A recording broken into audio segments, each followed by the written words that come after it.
Sampai Rasulullah meninggal, Quran dalam bentuk buku belum ada. Jadi si Lukas ini diselidikinya lah berita-berita tentang Yesus, dibuatnya di buku, begitu. Jadilah kitab Lukas. Shalom buat saudara terkasih dalam nama Tuhan Yesus, kembali lagi bersama saya di ruang diskusi. Kiranya semuanya Bapak Ibu yang menonton video ini senantiasa di keadaan sehat selalu dan diberkati Tuhan. Amin.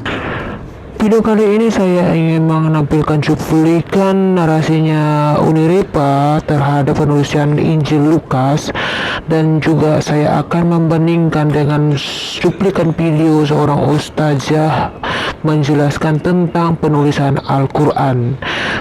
Mari bersama-sama kita menyaksikan video berikut ini. Nah itu setelah aku menyelidiki segala peristiwa itu dengan seksama dari asal mulanya, aku mengambil keputusan untuk membukukannya. Jadi si Lukas ini diselidikinya lah berita-berita tentang Yesus, dibuatnya di buku, begitu. Jadilah kitab Lukas.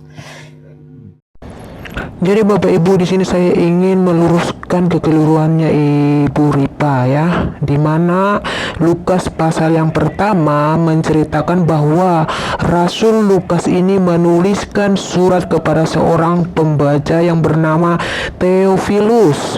Nama Theophilus artinya adalah sahabat Allah.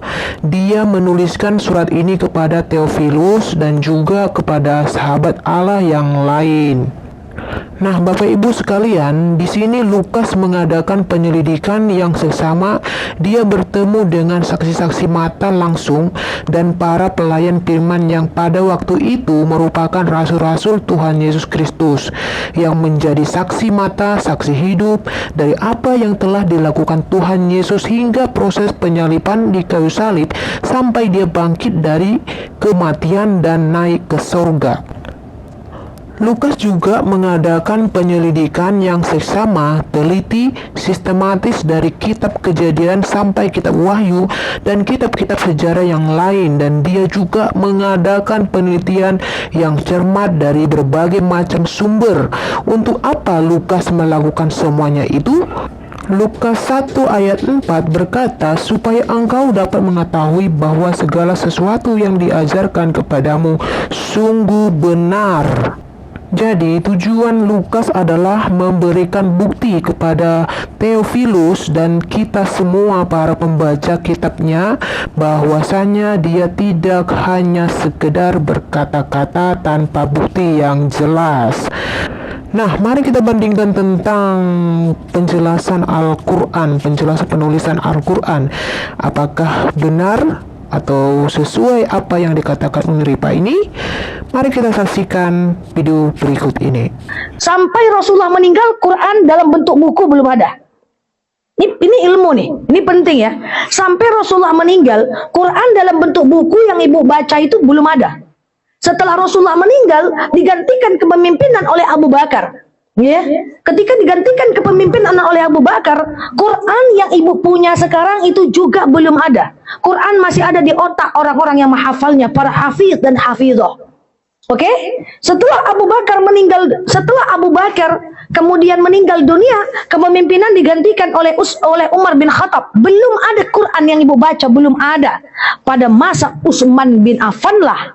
Dia kan Rasulullah, kemudian Abu Bakar, kemudian Umar, oke? Pada masa Utsman bin Affan lah punya ide lah Utsman bin Affan ini. Gimana kalau Quran ini kita bukukan aja? Karena Rasulullah sudah tidak ada. Kemudian banyak orang-orang yang sudah penghafal Quran meninggal dalam peperangan. Ini daripada Quran musnah, yuk kita kumpulkan penghafal Quran, kita kumpulkan catatan-catatan mereka di pelepah kurma, di kulit unta, dikumpulkan yang ada di belakang tebing, dikumpulkan dalam daun-daun kering, terkumpullah, ditulis, dibantu oleh sahabat namanya Zaid bin Sabit, penulis Al-Quran, terjadilah Quran yang ibu baca sekarang, makanya namanya Mushaf Utsmani.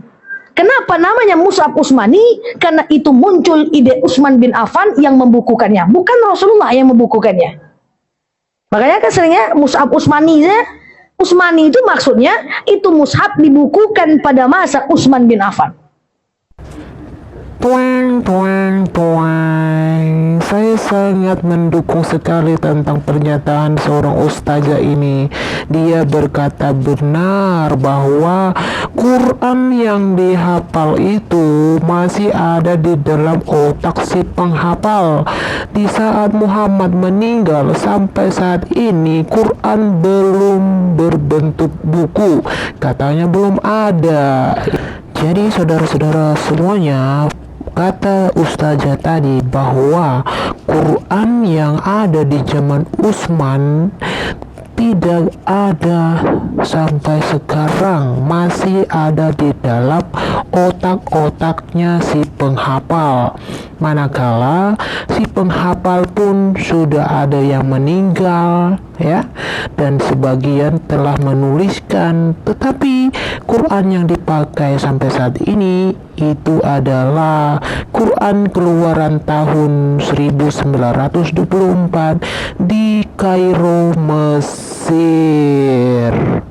Jadi saya tidak komen apa dikatakan Bu Ustazah ini, sudah sangat jelas sekali.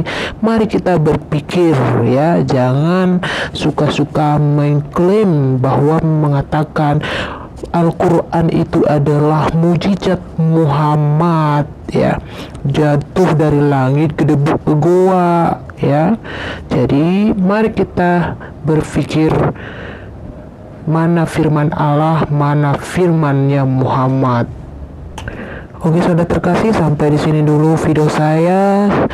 Jangan lupa terus dukung channel Ruang Diskusi. Terima kasih sudah menonton video ini. Tuhan Yesus memberkati. Shalom.